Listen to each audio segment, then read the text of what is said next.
Good morning, everyone. Happy Thursday, March 24th. Thanks for tuning in for News 3 Now. Today, we have got an action-packed show, and I am here for it. Very excited for our day today, and we are going to come right out of the gates hot with an awesome interview.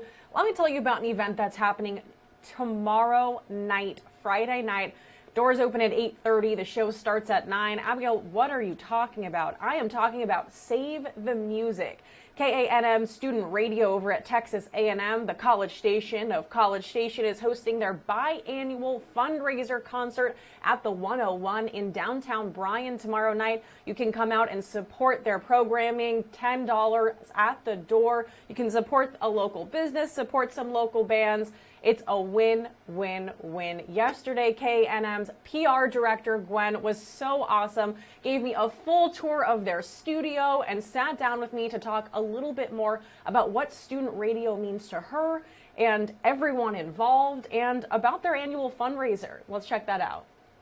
I am so excited to talk to you about this event. Okay, before we get to the event, though, let's first talk more about KANM Radio. Where are we sitting right now? You just gave me a little bit of a tour of the studio, and someone actually has a show going on right now. So we're in the basement of the Memorial Student Center in the KANM radio station. This is our CD library behind us. This is where a lot of our music is, a lot of the music that labels send us to play on air. And really, like, the station, this is where the magic happens. This is where we broadcast on KNM.org, and also, you know, we have a little space for our members. And yeah, we're situated very nice and cozy down here in the MSC. And this is a completely student-run operation, yeah, right? Yeah, absolutely. We have an advisor who helps us with things time to time, gives us input, things like that. But all of our officer team, our executive staff, all of our DJs, all of our members, they're all students here at A&M, you know, completely volunteer-based. None of us get paid for this. This is just what we do in our free time. We run the station, we run the programming. And so really, like, yeah, we as students are making all the decisions on programming, on what artists go in, things like that. Like, you know, it's completely 100% student-run. And what I've seen since talking with you is that a lot of people like the fact that there is a space for them to be themselves, to express themselves. Has being a part of the radio station felt like that for you? Oh, absolutely. When I came to A&M, I didn't really have any friends. I didn't really know what my niche was, you know, but as soon as I found KNM and I got involved in radio, I just immediately felt at home. And for me, that's one of the most important things about having KNM on campus is that we have this just amazing, collaborative, creative space for all sorts of students from all walks of life. You don't have to be a communications major or like a radio person or really have any experience to get involved in K&M. You know, we have engineers, we have people who are history majors, sports management majors, all sorts of people from all walks of life involved. And for me, like, I think that's so important to have this space on campus, and I know all of our members really appreciate, you know, just having this really cool kind of space on campus to get into music, talk about music, and do all sorts of fun creative stuff. So yeah. Absolutely. And I love that y'all call yourselves the College Station of College Station. That's like my favorite part. That is one of my favorite things about KNM, I think, is just, I don't know, it's so cool. When I'm on air, you know, we're supposed to do an air check at the beginning of every show, and I'm just like, this is KNM, the College Station of College Station. It just makes me so happy. It makes me happy, too. It's my first time here. Let's talk about Save the Music. Obviously, this is a fundraiser. It's a fun concert. It's open to everyone in the community. Tell us more about it. Yeah, so Save the Music is our annual, it's our annual fundraiser concert. Well, I guess we do it every semester, and it's kind of a couple things. First of all, it is a fundraiser. A lot of the money, not all of it, but a lot of the money does go back to us. It helps us do things like buy music for the station, maintain and buy new equipment. You know, we have to buy new equipment every couple of years to keep ourselves up and running. It helps us put on more things like Save the Music. You know, the more money that we make, you know, the more we can pay bands, the more that we can, you know, sell cool merch and market more and get more people to come. So yeah, it is a fundraiser. You know, it also allows us to do really cool things for our members and for our DJs, like, you know, socials. We have a formal for our members every year, and that helps us out a lot. and all sorts of other operating costs we have. But also, you know, it's a great event for the community. You know, we want to show people that there's an awesome local music scene in College Station. Yeah. You know, there's all sorts of music going on in Northgate at Hurricane Harry's and the Tap and all sorts of stuff. But if you're not into country or that's not your sort of thing, we want to show people that there's all sorts of other music going on in BCS. You know, there's punk bands, there's metal bands, there's rock bands, there's rappers, there's DJs, there's all sorts of just really cool stuff going on. And so that's kind of the other component of it, that we as a radio station, we see it as our function, you know, not just to provide awesome programming for the community, but to put on cool live events and really spotlight local artists too. And of course, you know, we want to support local venues too. The 101 has been open for a few years and they've just been so awesome and so gracious. And especially with everything going on in the world right now, as the COVID pandemic is kind of, you know, what it is, like we want to make sure that venues are getting support, that people are going to shows, that they can stay afloat so we can continue to do things like that. Because without venues, there isn't live music, and, you know, that's how musicians get their livelihood. So those are kind of a few like functions of Save the Music that we see. And I know that you and Deja had mentioned that last time the turnout was way more than you expected. I feel like we're expecting even more people this time, but for folks who are going out on Friday night, when they get there, what should they be expecting? So the doors are going to open at 8:30. It's, you know, in the past we've sold tickets online, but this time it is going to be mostly a cash event.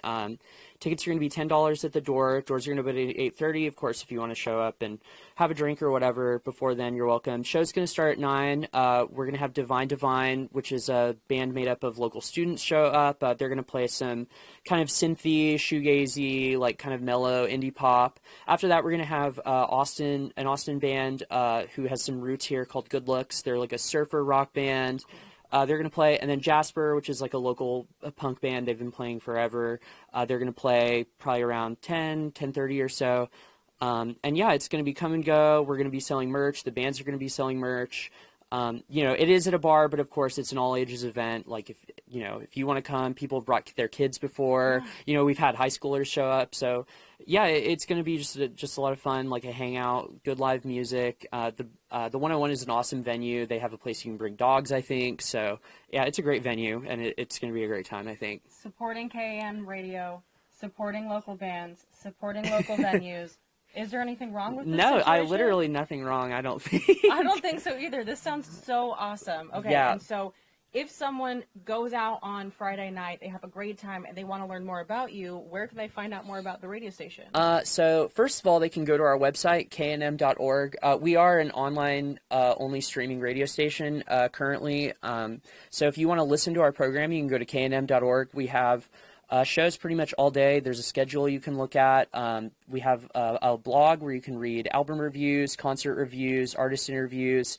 There's great programming there. We're also on social media, so you can follow us on Twitter at KNM Radio and on Instagram also at KNM Radio. You can keep up with all sorts of cool things we're doing. And yeah, you can buy a t-shirt. We're going to be selling these awesome posters that our finance director Noel designed. If you want to take one home and put on your wall. The bands are going to be selling merch too, which is, again, like, you know, that's how bands make a lot of their money. So yeah, if you're interested in KNM, we're also in the MSC, and yeah, go to knm.org. Well, I'm very excited. Thank you so much for letting me come out here, giving me this tour, and thanks for putting on this awesome event. Yeah, thank you so much. We're going to have to follow up, and you're going to have to let me know how everything goes, okay? Yeah, me too. I hope it goes well. It's going to be great. Thank you so much. Yeah, thank you so much. I appreciate it. Gwen was so awesome giving me that tour of the studio. KNM Radio is amazing, completely student-run, operated, and owned. So cool. And you can support them on Friday night at the 101. Doors open at 8:30, but you can head out there early. It's a family-friendly event. $10 at the door. Goes to help student-run programming at the radio station. Goes to help support those local bands who are performing. And, of course, you can support a local venue as well. More information to come at kbtx.com. Couple of very important live streams happening today. The first one we're about to tune into. Vice President Kamala Harris is delivering some virtual remarks at the one-year commemoration of the president's executive order on promoting access to voting. So let's go live there now. Afterwards, we're going to tune in for some remarks from President Biden, who's in Europe this afternoon. As you know, The president and I, we hold bilateral meetings with the heads of nations around the world. We travel. The president right now is, of course, overseas. And we talk about and believe ourselves to be one of the best, if not the best, models of a democracy. And this issue of voting rights and the freedom to vote, I think we all know, is one of the most important pillars and indications of that strength or not.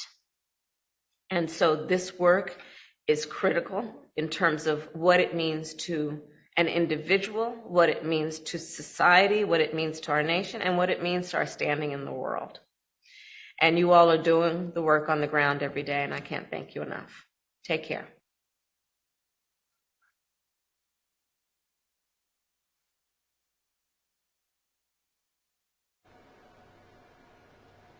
All right, so we caught the tail end of those remarks from Vice President Harris on the one-year commemoration of President's executive order on promoting access to voting rights. Now, what we're about to tune into, I'll tell you about in just a second here. So President Biden traveled to Brussels, Belgium, I believe yesterday. He's there now. He's attending the European Council meeting. This is what's happening right now. It includes NATO members. They are, of course, discussing the crisis in Ukraine after Russia's invasion. It has been weeks now, weeks without the stop of war or the end in sight. So President Biden is there this afternoon in Brussels, Belgium. We are going to take that feed live as soon as President Biden delivers his remarks. But until then, we are going to take a look at some of today's top headlines. And I want to start with honoring one of my heroes. Madeleine Albright, the first woman U.S. Secretary of State, has now passed away. I have an obituary for you remarking her incredible life. As a diplomat, where tact and treading gingerly on contentious issues are the norm, Madeleine Albright was never one to mince words. This is not cojones. This is cowardice. Whether it was her colorful use of language condemning Cuba for shooting down U.S. pilots, or her strident assessment of the leader of Iraq. I don't think the world has seen, except maybe since Hitler, somebody who is quite as evil as Saddam Hussein. The Iraqi dictator was said to be so incensed by Albright's verbal attacks, he published a poem in Iraqi newspapers calling her an unrelenting serpent. Albright's response was one of quiet defiance. From that moment forward, she wore a brooch in the shape of a serpent at every meeting with the Iraqi leadership. And she began using her pins, as she called them, as a way of sending subtle messages without uttering a single word. Born Marie Jana Korbelova to a Czechoslovakian diplomat, Albright and her family fled the former Czechoslovakia after the Nazi invasion in 1939 and later found safe haven in the United States in 1948. She became a U.S. citizen, married media tycoon Joseph Patterson Albright, and had 3 children, all while working on her Ph.D. and learning multiple languages. In 1982, Albright took a prestigious position as Professor of International Affairs at Georgetown University. But it was the shock of her husband asking for a divorce around that same time that changed the course of her life. There was an identity crisis. As it turns out, I think those next 10 years were the ones that were the most influential. She poured herself into her work, becoming foreign policy advisor to then presidential candidate Bill Clinton in 1992. Clinton, in turn, tapped her for the post of U.S. ambassador to the United Nations after he won the White House. As UN ambassador, Albright became known for her tenacity and determination to elevate U.S. interests at the UN through what she called aggressive multilateralism. We must summon the spine to deter, the support to isolate, and the strength to defeat those who run roughshod over the rights of others. She pushed hard for U.S. boots on the ground in the Balkans. The U.S. administration chose diplomacy instead, a decision that came at a costly human price. An even bigger regret, the failure of the U.S. to intervene to stop the Rwandan genocide in 1994. I, Madeleine Corbell Albright. Lessons learned from her past and the present, as Albright cemented her place in history, becoming the first ever female U.S. Secretary of State on January 23, 1997. When the Kosovo conflict erupted in 1998, Albright lobbied forcefully for NATO intervention. The NATO-led effort helped Kosovo gain independence from Serbian control, and the ICC indicted Serbian President Slobodan Milosevic for war crimes. Never again will there be massacres and mass graves. Through it all, Albright's experience as a refugee who found the American dream was omnipresent in her life. My life reflects both the turbulence of Europe in the middle of this century and the tolerance and generosity of America throughout its existence. In her later years, Albright's comments in support of Democratic presidential candidate Hillary Clinton backfired. There's a special place in hell for women who don't help each other. She apologized for the timing of her so-called undiplomatic moment in a New York Times op-ed and seized the opportunity to make a passionate case for gender equality by saying, "My hope is that young women will build on the progress we have made, but that will happen only if women help one another. And for those who do that, there will always be a special place of honor." Madeleine Albright, the life of a woman who will forever be remembered as a trailblazer in U.S. history. Albright died of cancer at the age of 84. All right, like I said, what we are tuning into here in just a minute, but I will preview it for us. The Ukrainian President Vladimir Zielinski will address the NATO summit virtually today. President Biden and several other world leaders are also attending the summit in Brussels. That's what we're looking at today. They hope to pressure Russian President Vladimir Putin to end his war on Ukraine. New sanctions against members of Russia's parliament are expected, as well as a plan to reduce Europe's dependence on Russian energy. President Biden will be holding a press conference following the summit today, and we'll watch those remarks live here on News 3 Now. Now, NATO already announced it's doubling troop deployments in Eastern Europe as the war now enters its second month. The U.S. is now formally accusing Russia's military of committing war crimes, in part for deliberately attacking civilians. The U.S. government will continue to track reports coming out of Ukraine of war crimes, and we will share this information with our friends and allies and with international and multilateral institutions as appropriate. The mayor of Kyiv is now reporting more than 260 civilians have been killed since the beginning of the invasion. It's not just Ukraine that's losing lives. NATO estimates between 7,000 and 15,000 Russian soldiers have also been killed in action. Ukrainian forces have managed to regain more territory east of Kyiv. President Zielinski is calling on people around the world to publicly show their support. Come to your squares, your streets, make yourselves visible and heard. Say that people matter, freedom matters, peace matters, Ukraine matters. Meanwhile, some of the first weapons from the United States' $800 million aid package have now arrived in Ukraine.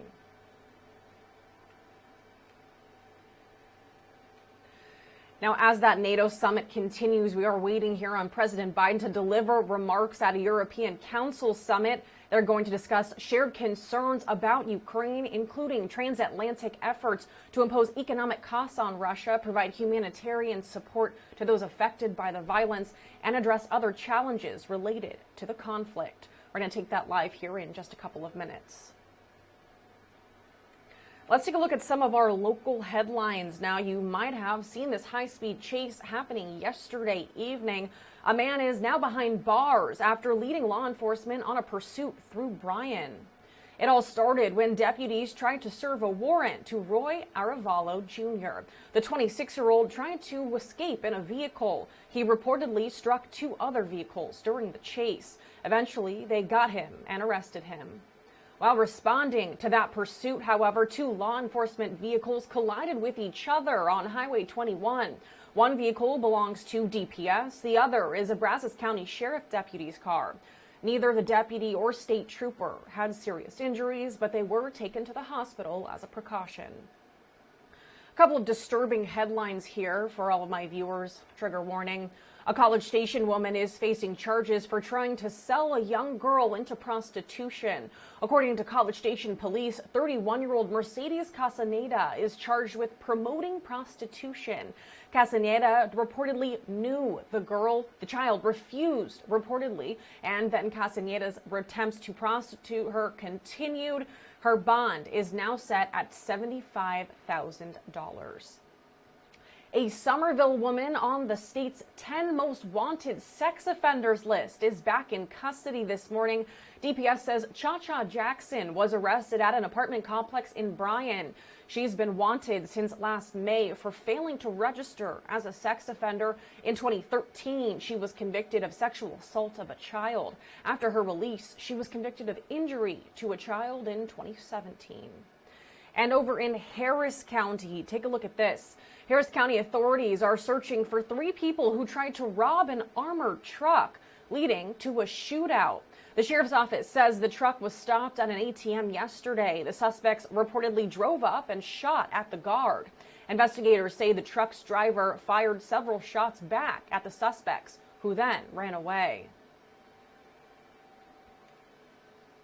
And we're continuing to see the aftermath of Monday night's storm.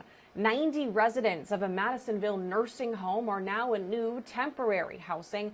Their building was destroyed in the tornado. The evacuation operation was no easy feat, but the St. Joseph EMS director put out a call for help. With so many in need, he knew it would require more than just his team. First responders from around the Brazos Valley stepped up to help. In a span of less than about 8 hours, we were able to move 90 nursing home residents to their new temporary homes in multiple cities across the state. Now, I've been an EMS leader in the Brazos Valley now for almost 20 years. And it's like every day I just have like one more reason to like be more proud of where we are. To find ways that you can help. Now, this week's storms are a good reminder of how important effective communication is between public safety agencies. As Brazos County continues to grow, leaders say now is the time to get these agencies all under one roof. Currently, Brazos County, Texas A&M, and the cities of Bryan and College Station all have separate dispatch centers, all running on different software. County leaders would like to get everyone on the same system and in the same location, all with an Office of Emergency Management. They say it would improve communication and public safety. From a financial standpoint, there's some advantages to be gained there by sharing a lot of the costs of a facility and all the technology that goes into that facility. But really, the most important part that I see is from an operational perspective. It just allows us to communicate so much more effectively if we're all running the same dispatch software, if we're all sitting physically in the same space. It's a plan that comes with a hefty price tag. Early estimates show the new facility and software could cost up to $18 million. As people start to rebuild after those storms, the Better Business Bureau wants you to look out for scammers. Oh, gosh. If anyone comes knocking on your door, the BBB advice is always to, take their information, see what they have to say, but don't make a purchasing decision when someone is standing on your doorstep. A lot of times they will use high-pressure sales tactics, but just have a common practice to not make that purchasing decision. Well, the BBB says that one group to watch out for are storm-chasing contractors. They're known for traveling from one disaster to another, hoping to scam people out of money who are desperately in need of home repairs. Well, yesterday we heard from Governor Abbott as he toured some of the areas badly damaged by Monday's tornadoes. While he was there, the governor signed disaster declarations, which will help speed up recovery efforts. Lauren Rangel has the details on his Wednesday visit.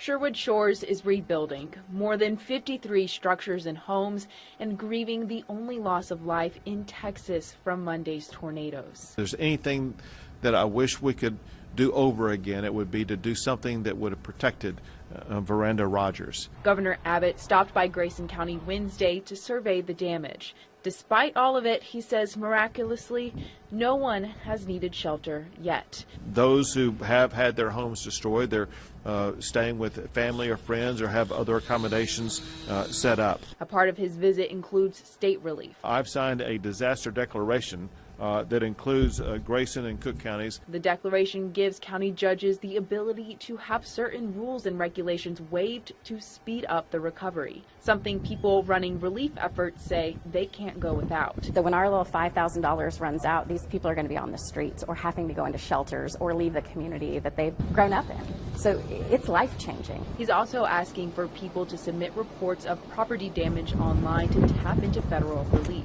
Bottom line, we as an entire group, including the citizens of this of Grayson County and Cook County, we all need to do everything we can as quickly as possible to make damage assessments and to report those assessments so that we can qualify for FEMA support. The governor said 8 people from that area are still in the hospital. Every year, tens of thousands of people come to the U.S. to save themselves from persecution and from violence. Well, the way we handle all of those people deciding whether they can stay or if they have to go back home is known as our asylum system, and an overhaul is in the works. The Biden administration has been working on regulations that would settle claims more quickly and help with the massive backlog of immigration courts. The plan is to let asylum officers decide what should happen instead of having to wait on an immigration judge.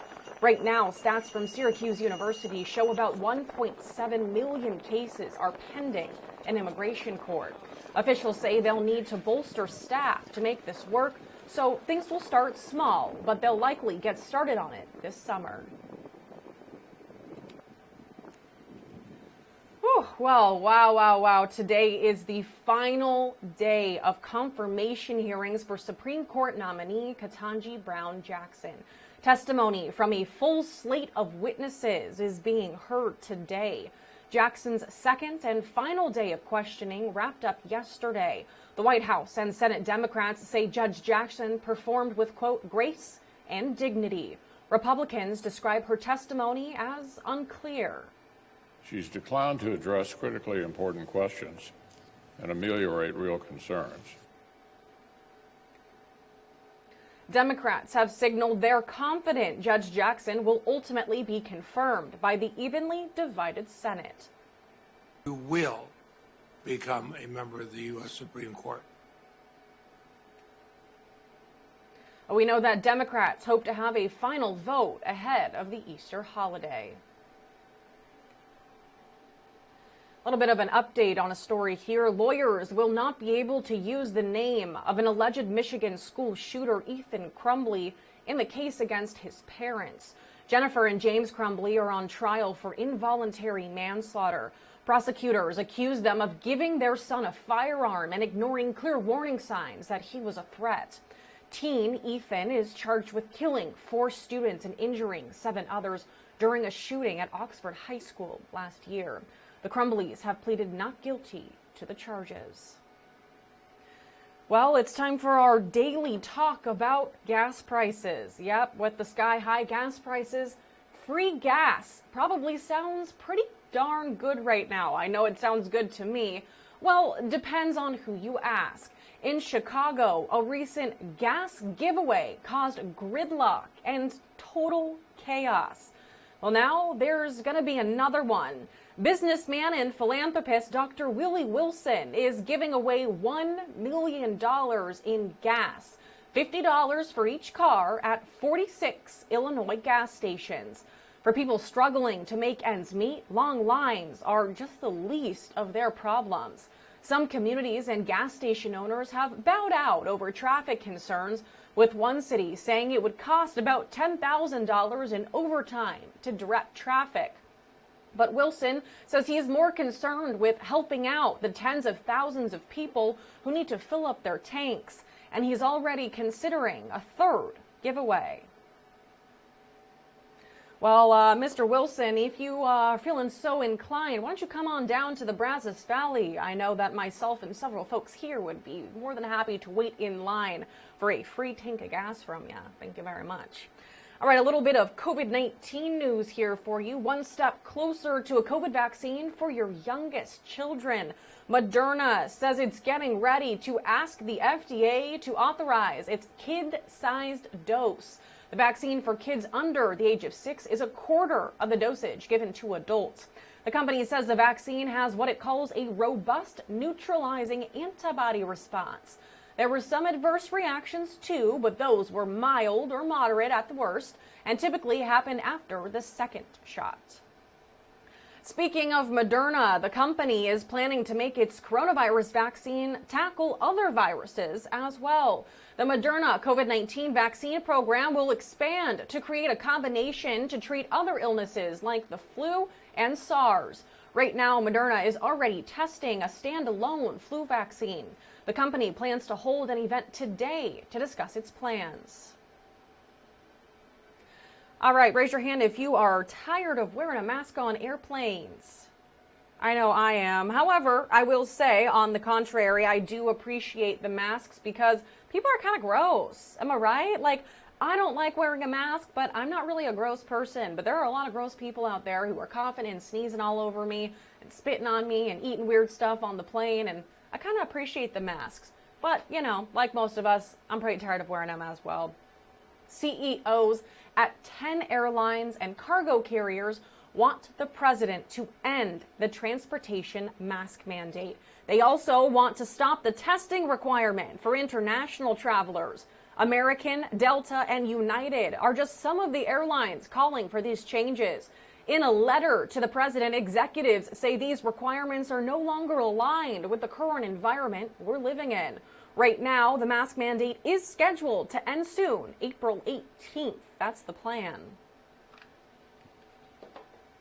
Fingers crossed that enough people are getting vaccinated, we can reach herd immunity and take off those masks in the airports. A nationwide shortage of plants and plant supply has people from all over the state of Texas visiting the Farm Patch here in Bryan because they can't find what they're looking for anywhere else. That's on top of all the local customers who are already visiting Farm Patch here in our community. Well, the Farm Patch says times have been difficult. They have one focus in mind, and that's meeting the demands of their customers. We've expanded even more this year. So more stuff, more products, a bigger variety. It's springtime and it's beautiful outside, but hey, if you haven't started sprucing up those flower beds yet, owner Mark Scarmondo said that it's time to start shopping, especially if you're custom ordering. Shipping delays may cause orders to come in after the spring season. Yikes, you don't want that. They come in the summertime, those plants are dead. It is hot here. All right, let's talk a little bit about sports for a second. The NCAA March Madness tournament is continuing today with Sweet 16 games. That means there's going to be an impact on some of our newscasts here on KBTX today and tomorrow. News 3 at 6 will run at 5:30, so it's a 1 hour chunk of news. If you normally watch the CBS Evening News at 5:30, you just have to switch the channel. It will still be on. It will just be on the CW8. And if you are a night owl who likes to watch News 3 at 10, well, that newscast will follow basketball, so I hope you're willing to stay up real late. In basketball news, raise your hand if you were at Reed Arena last night. Anyone? Huh? Were you wearing white? Were you cheering loudly? I bet you were, because the Aggie men's basketball team is now headed to the National Invitation Tournament's semifinals. The Aggies topped Wake Forest last night 67-52, and A&M fans didn't lack any confidence in their team going into last night's game. They say they've seen the Aggies play with a lot of heart during this tournament. I think there was probably a lot of emotion that they were playing with, that they were dealing with, and that they played, and I think they had a lot of confidence in themselves and felt like they had the right to go on and the talent and skill to go on, and I think they did. Prove themselves. Yeah. For myself, I never nervous at all because I'm happy and proud of Aggies because I feel happy inside.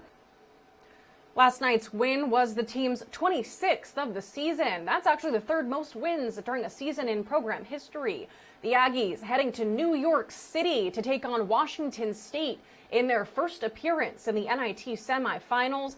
That game will be at 8:30 p.m. next Tuesday at Madison Square Garden.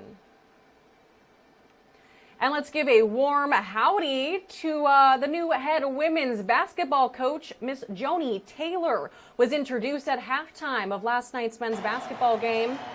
She will officially be welcomed into Aggieland today during an introductory press conference. That event is happening right now. It's free and it's open to the public. So if you want to go meet Coach Taylor, now's your chance. Let's talk a little bit about Aggie baseball, shall we? Whew, the A&M baseball team has been playing great. They won 3 out of their 4 last games, and the team hopes that their recent success can be used as momentum heading into their first home conference series this weekend against Auburn. Using all of their bullpen to go down there last night, had to fight through a lot of things, pitching-wise, unexpected. But we swung the bats well, and that's 4 games in a row now where we've been pretty explosive offensively, and just hope to come back home and carry that on into the weekend. I love that for them. The Aggies get back to SEC play tomorrow when they take on Auburn at Olsen Field. First pitch is set for 6:30. All right, let me tell you about an event happening tonight. It is a very special one. It's happening at the Edinburgh Presidential Conference Center. That's located right next to the Bush Library. People are going to be able to hear from speakers described as revolutionary women of color. Organizers say the 3 women that are speaking tonight in that panel played key roles in the progress made during the civil rights era. They worked on issues regarding gender, race, education, and the justice system. It's completely free and open to the public. That panel starts tonight at 5 p.m. What we hope that they'll take away is a sense of, I guess, really gratitude, kind of awe, if you will, at the spunky daring of these people who, when they were far, far younger than I am now, possibly younger than you are now, that they really did these very brave things that made the world we have now.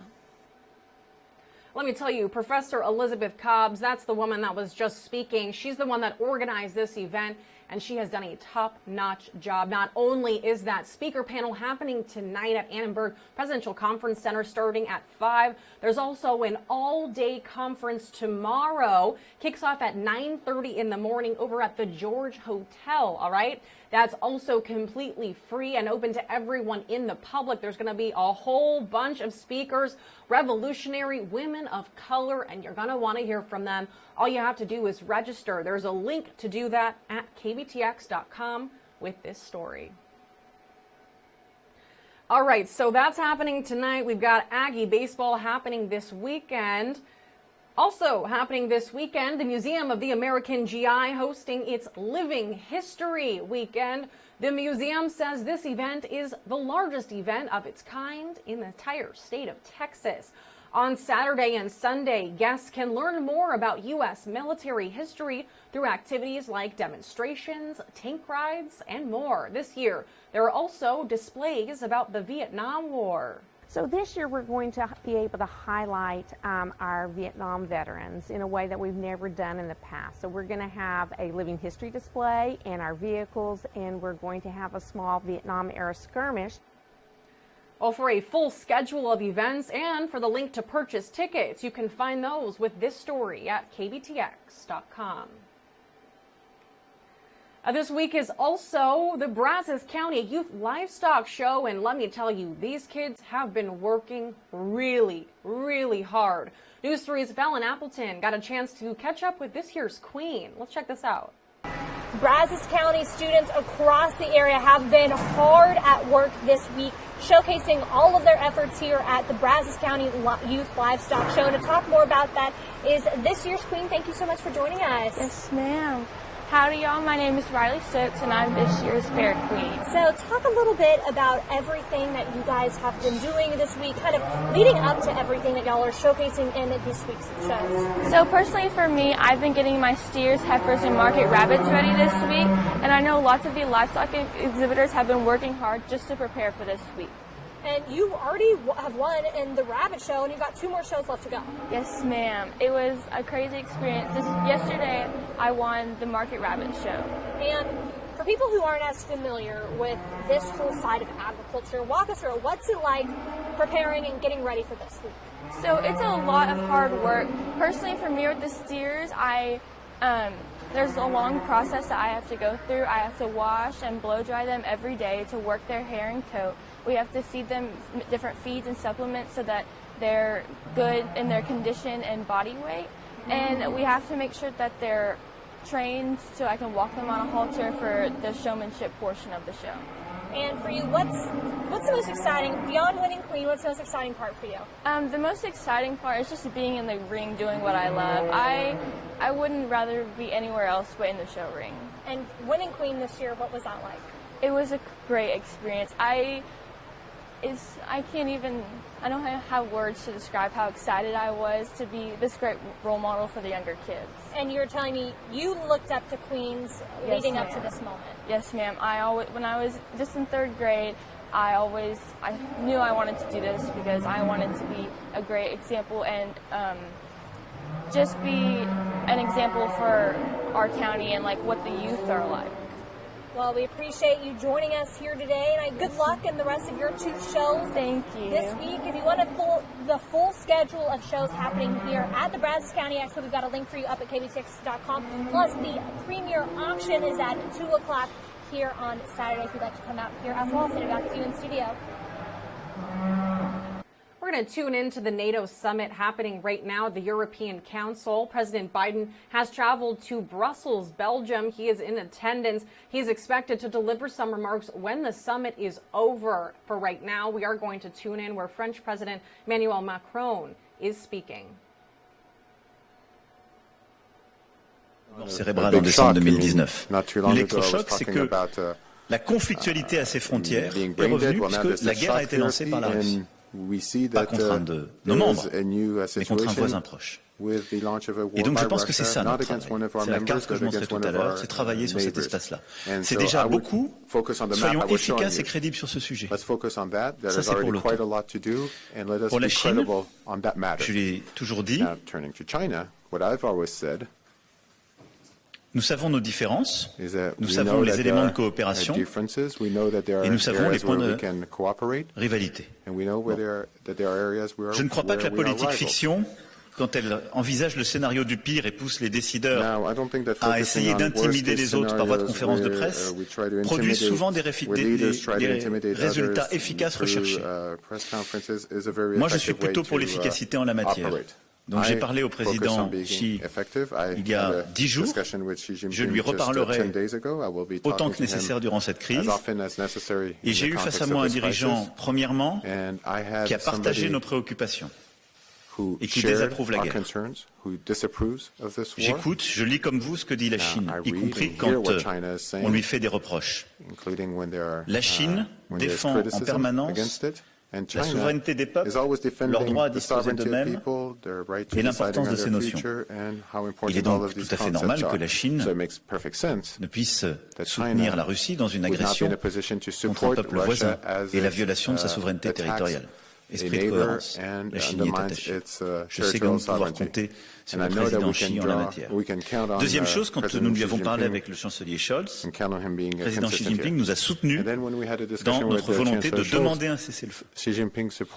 Donc je crois plutôt à une cohérence chinoise. Et je pense que la Chine, en tant que membre du Conseil de sécurité des Nations Unies, et en tant que grande puissance, ne peut faire autre chose que d'être une puissance de médiation et de modération. Et donc nous aider à convaincre la Russie d'arrêter cette guerre, ne l'aider ni participer en rien jamais, et veiller à ce que toutes les puissances, en particulier les puissances dotées, reviennent à la raison et à la stabilité. parce que je sais que la Chine est attachée à une certaine visibilité dans le cadre des relations internationales. Voilà. Donc, je continuerai de parler au président Xi Jinping sur cette base-là. Je veux croire que la Chine sera cohérente avec sa vision de la souveraineté territoriale et donc continuera de chercher à stopper cette guerre. Et je veux croire que la Chine ne participera à aucune forme d'escalade. Je préfère le tourner de cette manière-là. Vous êtes prêt à prendre encore quelques questions? Autant que le calendrier nous le permet en fonction du Conseil européen. Paul de TV Romania. Thank you, Mr. President. Paul Angelescu from Pro TV Romania. Mr. President, France will be lead nation in the new battle group that will be formed in Romania. You have already sent troops in the last weeks to Romania for reinforcement. Besides the troops you have already sent, in this context, should we expect an increased military presence on Romanian territory from France?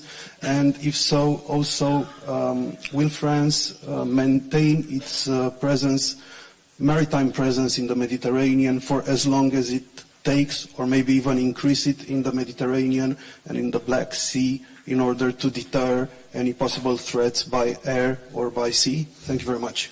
Merci beaucoup. On peut remettre la carte 2 secondes? Thank you very much. Si c'était possible, voilà, merci. Donc, comme vous l'avez dit, on a envoyé 500, exactement, je crois 550. Parmi les meilleurs, puisque nous avons envoyé des chasseurs alpins. Et donc, nos chasseurs alpins sont là, coordonnent le travail avec donc 2 autres nations, belges et néerlandais. D'ailleurs, peut-être d'autres se joindront à l'exercice si nécessaire, mais l'objectif est vraiment, dans une mission qui a vocation donc à monter en charge, de pouvoir maintenir cette présence dans le cadre des missions dites EFP. Now, this summit will continue for the next few hours, and as we wait for President Biden's remarks, we are going to continue the show today. Let's talk about some fun stories, shall we? We did a lot of hard-hitting news, and it's not really the vibe we're going for the next 15 minutes or so. Let's start with this. Hardcore sports fans with deep pockets now have an opportunity to get their hands on a major piece of sports memorabilia. Look at this. The clubs used by legendary golfer Tiger Woods to win the Tiger Slam will now be up for grabs for the first time in years. The irons and wedges being sold are what Woods used to win all 4 major titles in 2000 and in 2001. The Vokey wedges are custom made and are stamped with the word Tiger. Golden Age Auctioneers expects the price tag for these historic clubs will likely pass the $1 million mark. If so, they will be the first golf collectible to pass the 7-digit mark of all time. Adidas is getting in on the college athlete endorsement game in a big way. Instead of going after the highest profile players, it's going after thousands of them. The company announced it's creating a program for up to 50,000 college athletes to become paid endorsers for the brand. No word on how much the athletes will get, but it'll be open to college athletes at the 109 Division I Adidas partnered schools, and that includes Texas A&M. This makes Adidas the first major sports brand to create a program for paying college athletes. That's pretty cool. I'm looking forward to see our Texas A&M athletes, which ones decide to become Adidas athletes and endorse them. It'd be pretty cool. Amazon is making a big move for its new Thursday Night Football NFL show. Al Michaels will be leaving his post on NBC Sunday Night Football to take over hosting duties for Amazon. Michaels is calling Amazon's NFL deal the new frontier in sports television. He kicks off the season on September 15th alongside Kirk Herbstreit, who will continue to do double duty at ESPN covering college football and the NFL draft. All right, I got some bad news for pizza lovers. You may have a hard time finding your favorite frozen pizza on the store shelves right now. General Mills says it's struggling to meet demand for its refrigerated pizzas like Totino's. It is also struggling to keep up with the demand for raw dough like its Pillsbury line. The company's chief financial officer blames supply chain shortages, pointing to disruptions in the supply of raw materials to make their food like fats, oils, starch, and packaging. Yeah, that's pretty much what you need to make a pizza. Hey, I'm excited about this. Vegetarians, vegans, where you at? Non-carnivores have a new option during snack time. This is awesome. Beyond Meat is unveiling its plant-based jerky. The company has already replaced meat with its hamburgers, sausages, meatballs, and chicken. Now they're turning to jerky. Officials say there are currently 3 different flavors: original, teriyaki, and hot and spicy. And just like beef jerky, these vegetarian-friendly options are marinated and slow roasted. But instead of meat, they're made from ingredients like peas and mung beans. Customers interested in checking out Beyond Meat jerky will be able to find them in all places where traditional jerky is normally sold. If you have not tried Beyond Meat, y'all, you are missing out. If you love hamburgers, sausage, meatballs, and chicken, I'm telling you, it's not exactly the same, but it is pretty darn good. Beyond Meat is bomb. If you haven't tried it, you need to try it, all right? Hey, I don't know if you've heard this story. It's pretty crazy. Miley Cyrus was facing an emergency plane landing, and Coda moves to the live stage. Here's David Daniel with the Hollywood Minute. Miley Cyrus experiences a sky-high scare. The singer's flight to Paraguay had to make an emergency landing Wednesday. Cyrus posted a message on her Instagram account stating that the plane had been struck by lightning and assuring fans that everyone made it on the ground safely.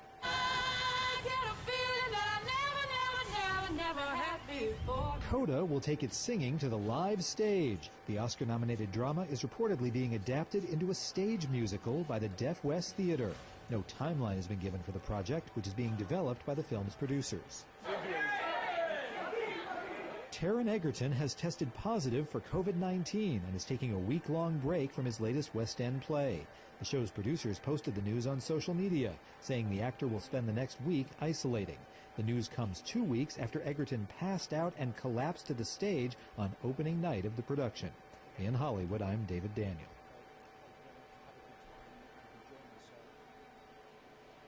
All right, y'all. So I am kind of switching back and forth between our live feeds here. What I'm trying to pull up now is day 4 of confirmation hearings for Ketanji Brown Jackson. Witness testimony being heard today. The other thing happening right now is that European Council Summit in Brussels, Belgium. The president is in attendance. We are expecting to hear some remarks from him following the summit, but it's kind of just a waiting game to see what's happening here. The SCOTUS meeting might be in a break right now. Regardless, we'll continue. Harry Styles fans, mark your calendars for May 20th. And I'm talking to our director of digital content, Adrian DeMoss, biggest Harry Styles fan ever. May 20th, that's when his new album, Harry's House, is set to be released. It's the 3rd album for the Grammy-winning 28-year-old, and it'll have 13 songs. You can check out the album cover and trailer on his social media. The story behind the title isn't clear, but it borrows its name from the 1975 Joni Mitchell track, Harry's House / Centerpiece. He's a longtime fan of Joni Mitchell's. Now, we know that artists get creative in all types of ways, including one way of using hair to create a masterpiece. Self-taught Filipino artist Josoni Garcia first began his hair portraits when he couldn't afford pens and sketch pads. Garcia is also a hairstylist, so cutting hair isn't anything new. His artwork is created by sprinkling fine strands and then carefully arranging them to simulate lines and details. Portraits can take him anywhere between 2 to 5 hours to complete. Wow. Oh my gosh. Look at that. Crazy. Oh man, people are so dang talented. Am I right? Wow. Wow. All right, this next story is also going to have you saying, wow. Do you like dinosaurs? I like dinosaurs.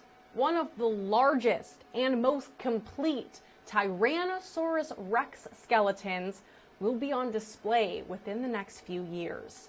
The 67-million-year-old fossil named Stan will make its debut in the Natural History Museum in Abu Dhabi in 2025. An official says that Stan will be taken care of by scientists and serve as an inspiration to future explorers. Stan stands at 13 feet tall and is comprised of nearly 200 bones. The first bones were found in 1987 by an amateur paleontologist named Stan Sacrison. Got it. That makes more sense. That's why the T-Rex's skeleton is named Stan. It's in his honor. Experts say that Stan the dinosaur likely weighed between 7 to 8 tons during his lifetime. Huge. All right. Keep thinking about how much that skeleton weighed and how much Stan weighed, okay? Keep that in mind for this next story. It's kind of a sad update, but also kind of funny. I told you about this like probably a month ago. A discovery from a New Zealand couple isn't as spectacular as first expected. Remember this guy? Colin and Donna Craig Brown found a monster vegetable while working in their garden last summer, and they thought it was a potato. Since they dug it up, they named it Doug and submitted it to the Guinness World Records. However, they did a DNA test. Yeah, a DNA test on this potato, and it turns out that the 17-pound specimen is not a potato after all. Doug is a choco, which comes from tuberous roots, according to the Wisconsin Master Gardener. So, unfortunately for them, this means that Peter Glazerbrook from the United Kingdom still holds the record for largest potato. His spud, found in 2011, is 11 pounds. Well, rats for that New Zealand couple. Doug is a choco, not a potato. So that 17-pound vegetable is a root. It's not a potato. So they got their Guinness World Record taken away. That's sad. That sucks. Oh, well. What you gonna do? Hey, we're about at that time where we are going to take our 30-minute break here. While we're on our break, I will be monitoring a couple of live feeds. The first being fourth day of confirmation hearing for Ketanji Brown Jackson. The second being that summit council in Brussels, Belgium. If I do see President Biden about to deliver remarks, we will take that live here on News 3 Now. I know he is expected to deliver remarks later on this afternoon at about 2 o'clock. It's all kind of up in the air. So until that happens, I'll be here monitoring that. But on our 30-minute break, go outside, feel the sunshine on your skin, drink water and stay hydrated, take some deep breaths, eat a yummy lunch, and come right back here at 12:30, all right? I'll see you back here for more News 3 Now.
between Russia as a nuclear power and other nuclear powers. That's not what's going on.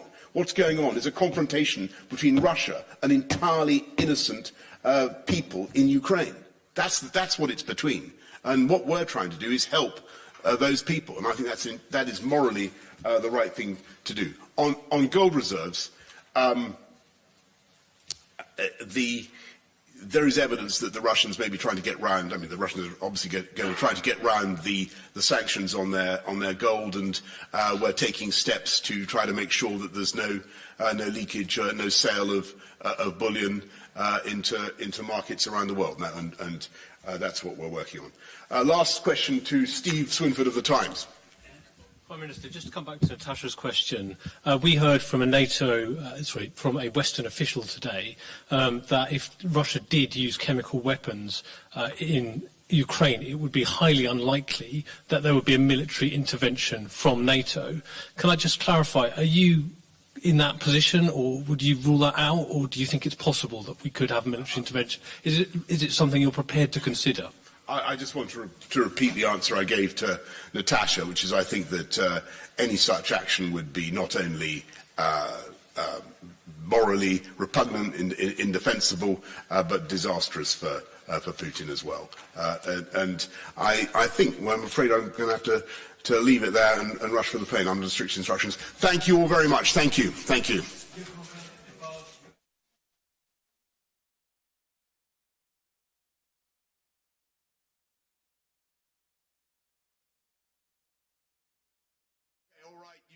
Okay. I do remember you, and I'm very sorry to come on. Okay. He remembers me from when I was a journalist. Okay, fair enough. Prime Minister. Yes. So now you have. I'm going to regret this, by the way. That's what you had talk with Mr. Erdogan, and you both the most friends of Ukraine, and Ukrainians hope on you, on Great Britain, and Turkey. And you told that you can provide more armament for Ukraine.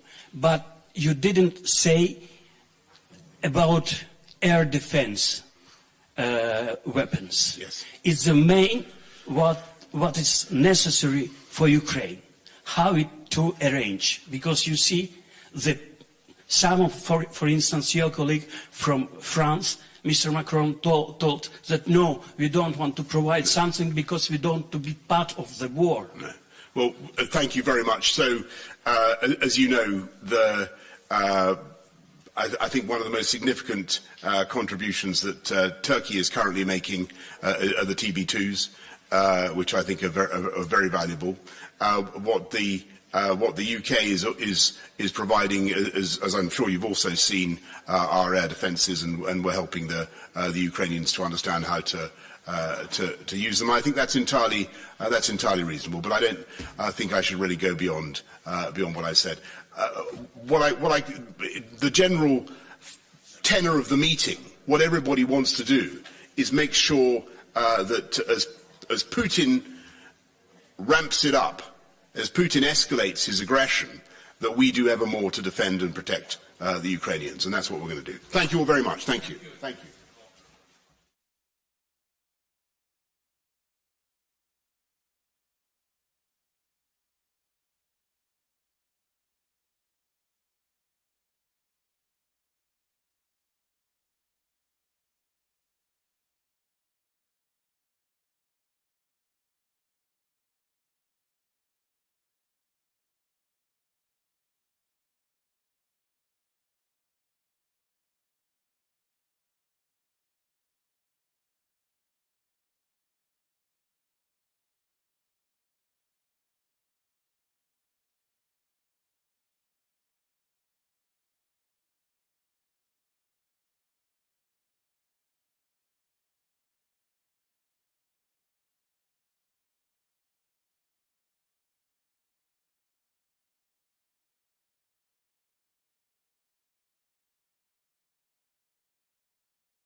Hey, howdy, hello. It's 12:30 and we're back here on News 3 Now for the next 30 minutes or so of our show today as we are waiting for President Biden's remarks at the European Council Summit.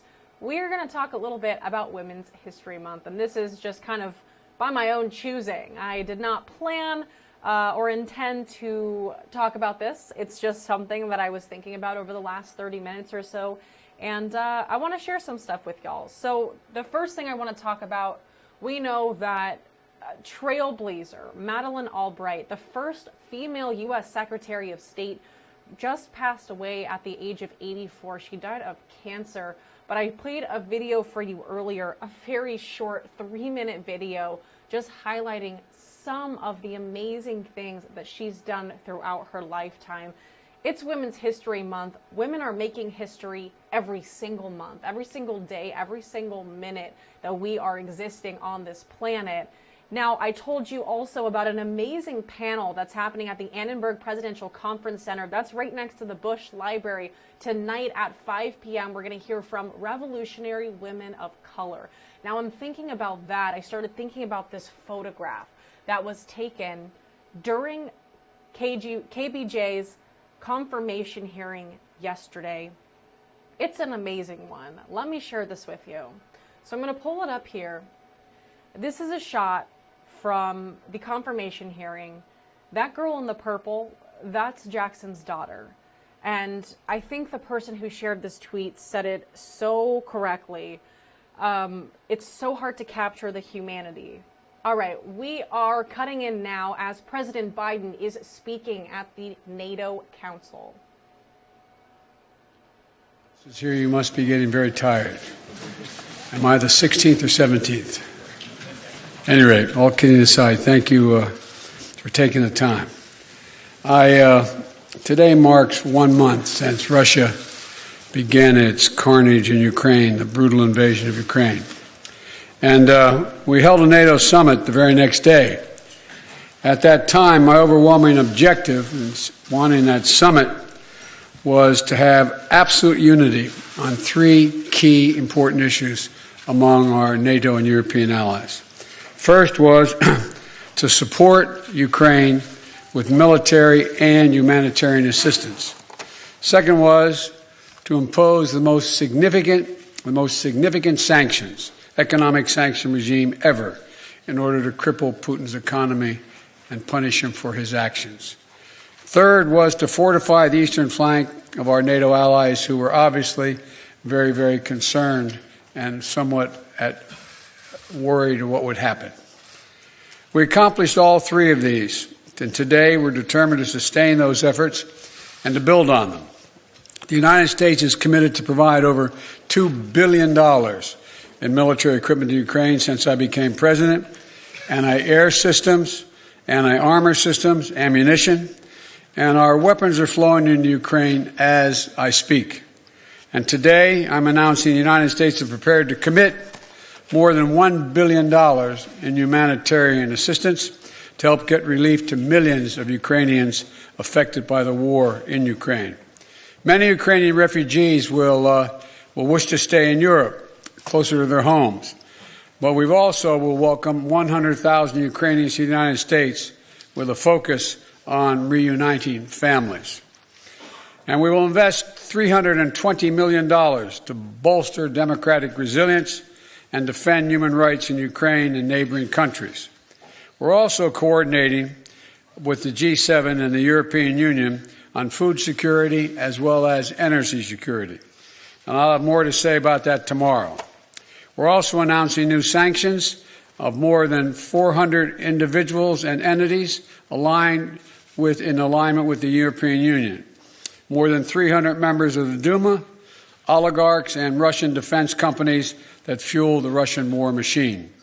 In addition to the 100,000 U.S. forces now stationed in Europe to defend NATO territory, NATO established, as you already know, 4 new battle groups in Romania, Hungary, Bulgaria, and Slovakia to reinforce the Eastern Front.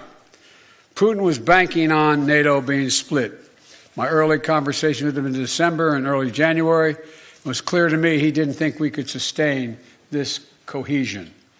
NATO has never been more united than it is today. Putin is getting exactly the opposite what he intended to have as a consequence of going into Ukraine. We've built that same unity with the European Union and with the leading democracies of the G7, in the G7. So I want to thank you, and I'll be now happy to take your questions. Since there's so many people out there, been given a list. Now, how about Chris of the Associated Press? First question. Hi, thank you, Mr. President. So you've warned about the real threat of chemical weapons being used. Have you gathered specific intelligence that suggests that President Putin is deploying these weapons, moving them to position, or considering their use? And would the U.S. or NATO respond with military action if he did use chemical weapons? You know, on the first question, I can't answer that. I'm not going to give you intelligence data, number one. Number two, we would respond. We would respond if he uses it. The nature of the response would depend on the nature of the use. Josh of Bloomberg. Perhaps I'll just project, Mr. President. Thank you very much. If I had your voice, I'd have been elected a lot earlier. I'll give it a try. He's got a long arm. Thank you. Can you talk to us about two things, sir? One, since your conversation with President Xi of China, have you seen any indications of action or lack of action from China that has led you to believe whether they will intervene and help Russia, either with the sale of arms or the provision of supplies to support this war in Ukraine? And secondly, can you say whether the conversation today turned to the subject of food shortages and what the U.S. will do to address wheat shortages in particular as a result of this war? Thank you. On the first question relating to President Xi Jinping of China, I had a very straightforward conversation with Xi now, I guess it's 7 days ago, in that range. And I made it clear to him, I made no threats, but I made it clear to him that make sure he understood the consequences of him helping Russia, as had been reported and as what it was expected. And I made no threats, but I pointed out the number of American and foreign corporations that left Russia as a consequence of their barbaric behavior. And I indicated that I knew how much he, because we had long discussions in the past about his interest in making sure he had economic relations and economic growth with Europe and the United States, and indicated that he'd be putting himself at significant jeopardy in those aims if, in fact, he were to move forward. I am not going to comment on any detail about what we know or don't know as a consequence of that conversation, but tomorrow or next Monday that Ursula is having that conference with China, the first. On April 1st. We've had discussions because I think that China understands that its economic future is much more closely tied to the West than it is to Russia. And so I'm hopeful that he does not get engaged. We also did discuss today that there's a need for us to set up, NATO to set up, and the EU, to set up a system whereby we have an organization looking at who has violated any of the sanctions and where and when and how they violated them. And that's something we're going to put in train. It's not done yet. So with regard to Xi, I have nothing more to report. With regard to food shortages, yes, we did talk about food shortages. And it's going to be real. The price of these sanctions is not just imposed upon Russia. It's imposed upon an awful lot of countries as well, including European countries and our country as well. And because both Russia and Ukraine have been the breadbasket of Europe in terms of wheat, for example, just to give you one example. But we had a long discussion in the G7 with both the United States, which has a significant, the third largest producer of wheat in the world, as well as Canada, which is also a major producer. And we both talked about how we could increase and disseminate more rapidly food shortages. And in addition to that, we talked about urging all the European countries and everyone else to end trade restrictions on sending limitations on sending food abroad. And so we are in the process of working out with our European friends what it would take to help alleviate the concerns relative to food shortages. We also talked about a significant major U.S. investment, among others, in terms of providing for the need for humanitarian assistance, including food, as we move forward.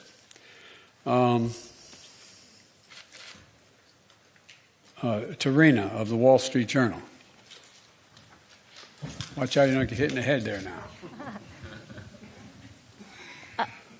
Mr. President, in your view, does President Zielinski need to cede any Ukrainian territory in order to gain a ceasefire with Russia, or is that completely off the table? And then also, do you think that Russia needs to be removed from the G20? On the latter point, my answer is yes. That depends on the G20. That was raised today, and I raised the possibility, if that can't be done, if Indonesia and others do not agree, then we should, in my view, ask to have both Ukraine be able to attend the meetings, as well as basically Ukraine being able to attend the G20 meeting and observe. With regard to, what was the first question? If you think that Ukraine needs to cease, to give up any territory in order to get a ceasefire. That is a total judgment based on Ukraine.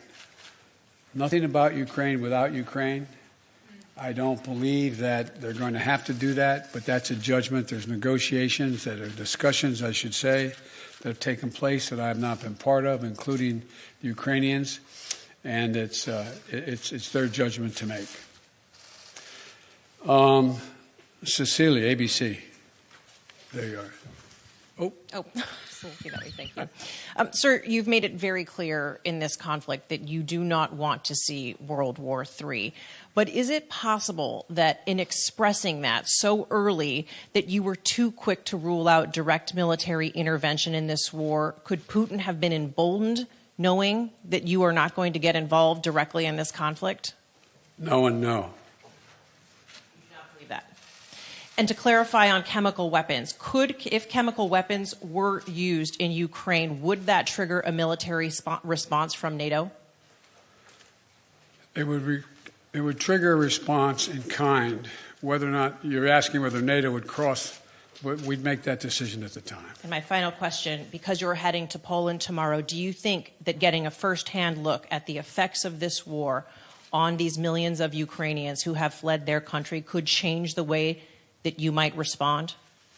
I don't think so, because I've been to many, many war zones. I've been in refugee camps. I've been in war zones for the last 15 years, and it's devastating. And but the thing you look at the most is you see these young children. You see children without parents that are in those camps or in refugees. You see women and husbands, men and women who are completely lost and have no. You see the look, that blank look on their face, that absolute feeling of, my God, where am I? What's going to happen to me? And so what it will do, it will reinforce my commitment to have the United States make sure we are a major piece of dealing with the relocation of all those folks, as well as humanitarian assistance needed both inside Ukraine and outside Ukraine. For example, this is not something that Poland or Romania or Germany should carry on their own.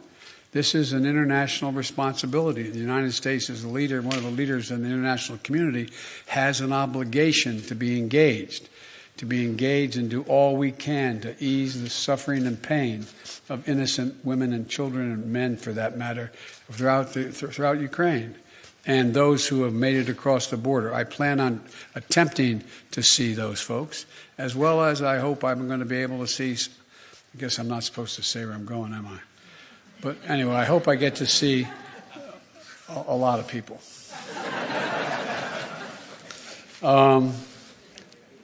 Marcus of Der Spiegel.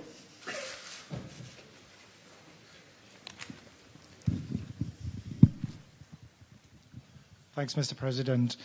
There is a presidential election coming up in 2024, and as you know, there are yes, it's true.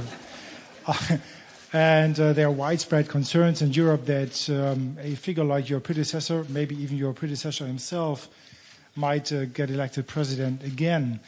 So are there any steps, anything you are trying to do and NATO is trying to do here these days to prevent what you're trying to do becoming undone 2 years from now? Thank you. No, that's not how I think of this. I've been dealing with foreign policy for longer than anybody that's involved in this process right now. I have no concerns about the impact. I made a commitment when I ran this time. I wasn't going to run again, and I mean that sincerely. I had no intention of running for president again. And until I saw those folks coming out of the fields in Virginia carrying torches and carrying Nazi banners and literally singing the same vile rhyme that they used in Germany in the early 20s, or 30s, I should say. And then when the gentleman you mentioned was asked what he thought, and a young woman was killed, a protester, and he was asked what he thought, he said, "There are very good people on both sides." And that's when I decided I wasn't going to be quiet any longer. And when I ran this time, and I think the American press, whether they look at me favorably or unfavorably, will acknowledge this, I made a determination. No election is worth my not doing exactly what I think is the right thing. Not a joke. I'm too long in the tooth to fool with this any longer. And so we're a long way off in elections, a long way off. My focus, if any election, is on making sure that we retain the House and the United States Senate so that I have the room to continue to do the things that I've been able to do in terms of grow the economy and deal in a rational way with American foreign policy and lead the world, be the leader of the free world. So, but it's not an illogical question for someone to ask. I say to people at home, imagine if we sat and watched the doors of the Bundestag broken down and police officers killed and hundreds of people storming in. Or imagine if we saw that happening in the British Parliament or whatever. How would we feel?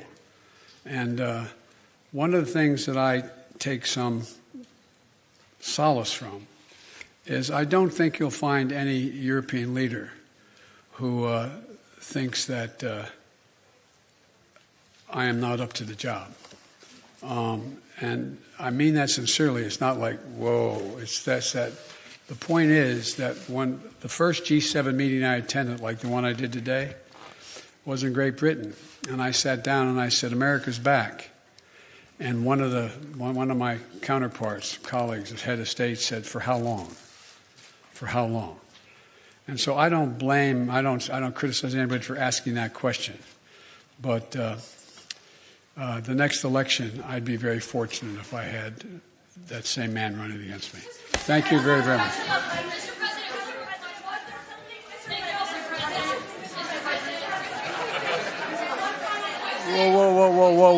Whoa. No. Yeah, one final question, right. Hey, look, wait, hold on a second, please. I was supposed to be an hour ago at the European Union meeting and to speak. No, and I'm thanking you. So someone I haven't called on before. You. Who are you? I'm Christina Arcady from CBS. Thank you, sir. Okay. Sir, deterrence didn't work. What makes you think Vladimir Putin will alter course based on the action you've taken today? Let's get something straight. You remember, if you covered me from the very beginning, I did not say that, in fact, the sanctions would deter him. Sanctions never deter. You keep talking about that. Sanctions never deter. The maintenance of sanctions, the increasing the pain, and the demonstration why I asked for this NATO meeting today is to be sure that after a month we will sustain what we're doing, not just next month, the following month, but for the remainder of this entire year. That's what will stop him. Do you believe the action today will have an impact on making That's not what I said. You're playing a game with me. I know. The answer is no. I think what happens is we have to demonstrate the purpose. The single most important thing is for us to stay unified. And the world continue to focus on what a brute this guy is. And all the innocent people's lives are being lost and ruined. And what's going on. That's the important thing. But look, if you're Putin and you think that that Europe is going to crack in a month or 6 weeks or 2 months, why not? They can take anything for another month.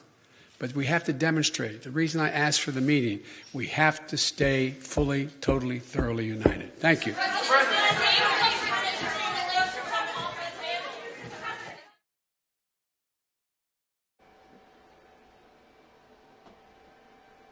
The president continues traveling through Europe and meeting with other world leaders for the European Council summit for the rest of the day.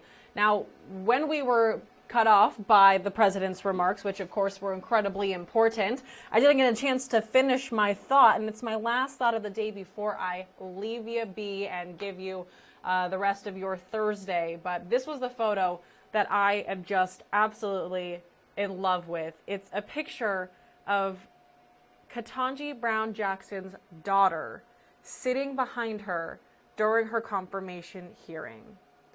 It's so hard to capture the humanity of political and public figures, and here KBJ's daughter is doing the work of the moment. And I guess my point being, this is exactly how I feel about my mom, and I'm sure a lot of you feel the same way, and I'm getting emotional because this photo just does that to me. This is exactly how I describe my relationship with my mom. This is me looking at my mom doing everything that she does. And again, I'm sure a ton of you feel the same way. I just happen to think my mom is the best. I'm a little biased, but I love this photo, and it's amazing and a testament of motherhood and the relationship between a daughter and her mama. I love it. I'm not going to cry. That's my last thought. I hope my mom's watching, and if she isn't, I'm going to send this to her later. That's how I feel about my mom. It's hard to put into emotions, and it's hard to put emotions into words when you think about how much you love someone like your mom. That photo, for some reason, I saw it and was like, that's me and my mom. It's exactly how I look at her whenever she does literally anything. I just love it. That's the last thought and visual I'm going to leave you with today.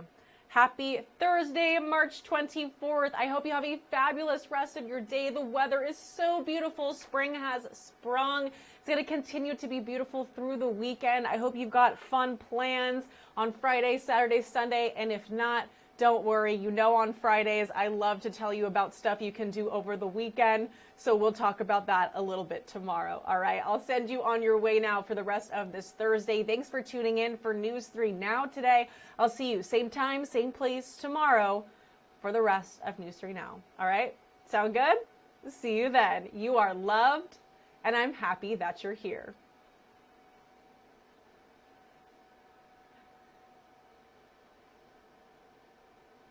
Thank you for watching News 3. Local, trusted.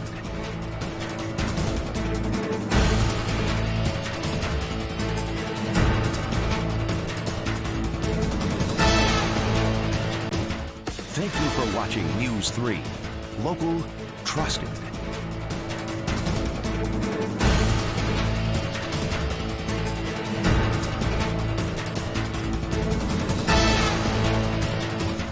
Thank you for watching News 3. Local, trusted.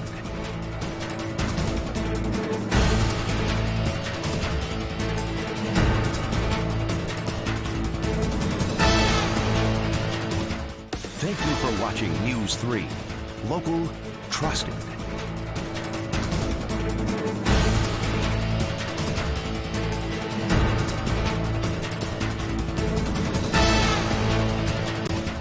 Thank you for watching News 3.